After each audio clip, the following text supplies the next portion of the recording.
We use our phones a lot, obviously, but how much would you pay if tech companies charged per hour of usage on their apps?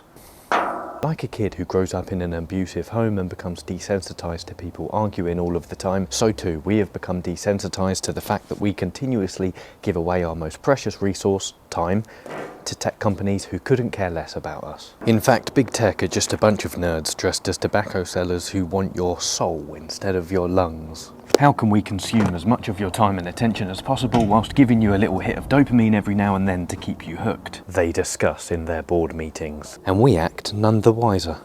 Think about it. Why do you think tech companies keep their values vague? It's because doing so makes it confusing for you as to why you're actually using their apps in the first place. And as they get richer and scheme new ways to keep us hooked, we get dumber and more dissatisfied with our lives. Well, that's until you fight back, of course.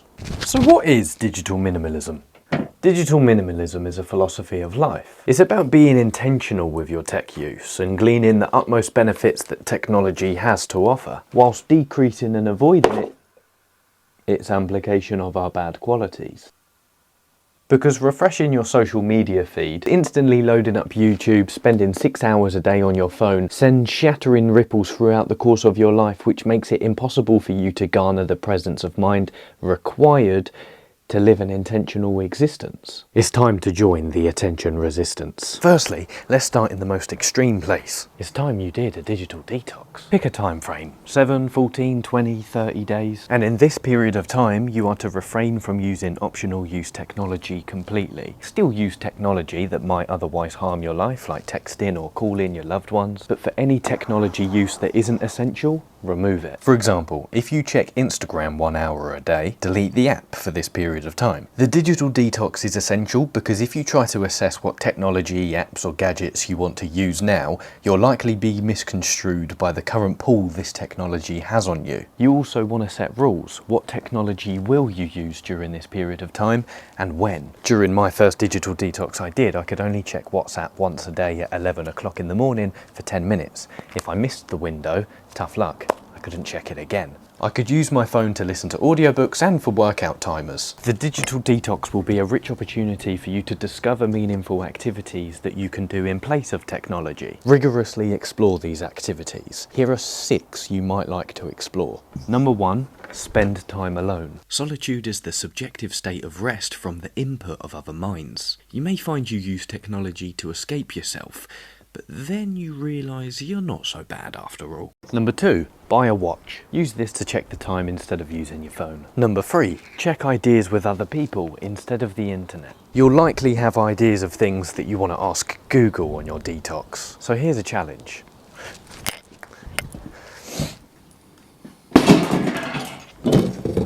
Oh no, what happens when you don't screw the wheel on properly? Whenever you think of something you'd usually ask the internet for, wait, write it down and ask the people around you. If you still have no answer, then ask the internet when the detox is over. Number 4, leave your phone at home. In 90% of your daily matter, the presence of a smartphone either doesn't matter or only makes things slightly more convenient. Fuck me. You'll see what I mean when you start practicing leaving it at home. Number 5, take long walks. Now this has been the best habit I've cultivated since my detox. Thoughts are unworthy having unless on a walk, said Nietzsche. Go for long, deep, enriching walks in the woods and around your neighbourhood. If you have a problem to ponder, go for a walk and think about it. Unplug, be unreachable, get lost, go slowly. You'll thank me later.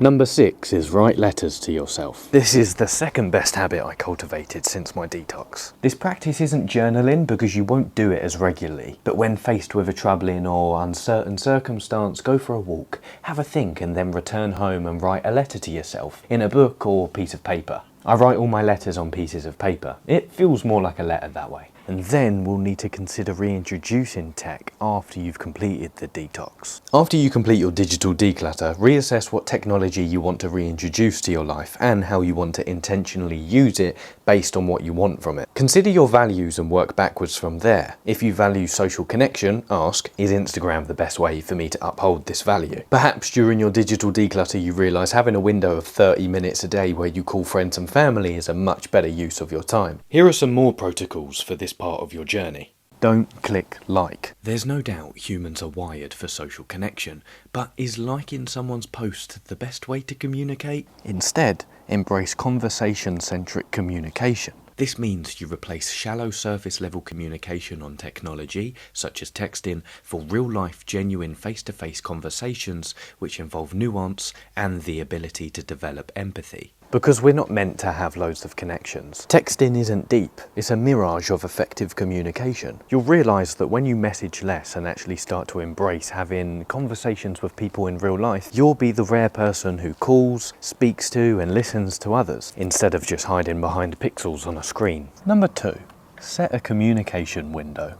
Now this might seem autistic, and I mentioned it briefly a minute ago, but setting a time each day when you're free to contact is liberating. For example, perhaps you let people know you'll respond to all messages and calls at 5 PM every day on your commute home from work. Number 3, reclaim leisure. As a digital minimalist, you don't just remove technology, you renovate your leisure time. Your attention pivots away from the sugar high of convenience and you start to focus on activities which provide deeper, more fulfilling payoffs. For example, joining a club, finding a hobby where you use your hands, building a skill to leave valuable things in the world. Setting goals and plans are also helpful here. Perhaps you speak another language. Now, with more time on your hands, you can dedicate yourself to becoming advanced in that language in 6 months' time. Maybe you have 7 unread books on your shelf, so you dedicate yourself to finishing them all within the next 2 months. Take some time to ponder and think about your course of action or how you want to spend your time. It might only take 2 minutes, but it will make all the difference in the world. In a world of distraction, digital minimalism is the key to a deep life. You will become happier, calmer, and more interested in the things that really matter to you in life. And in however many years on your deathbed, you can reflect on your life and think, I truly lived an intentional and deep life. I used technology for a purpose and it made me a better human being. Now I can die in peace.